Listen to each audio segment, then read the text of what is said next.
तेल टैंकर सह मालवाही जहाज धक्का 32 उद्धार अनेक फसिथिबा आशंका। इंग्लैंडर उत्तर सागर में यह भयावह घटना घटी। एक तेल टैंकर सहित गोटे मालवाही जहाज धक्का हुई निया लगी जाइए। निया कला धुआं आकाश को छाई जाए। जाए 32 जन को कूल को अणा जाइए।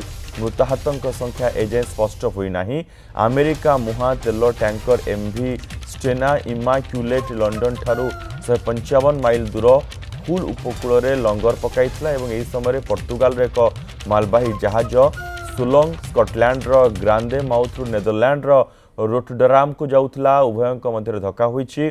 ग्रिम्सबी ईस्ट बंदर मुख्य निर्वाही मार्टिन बोयर्स कहते विंडी कार्ड बोर्ड द्वारा 13 जन को अणा बेले अन्य 19 जन को हार्बर पायलट बोर्ड द्वारा उद्धार करा जायछि। क्यों परिस्थिति में दुर्घटना घटिला, केते जन कर्मचारी एवं यात्री तेल टैंकर एवं मालवाही जहाज रे थिले, केते जनकर मृत्यु घटी ताहा एजाए स्पष्ट होना।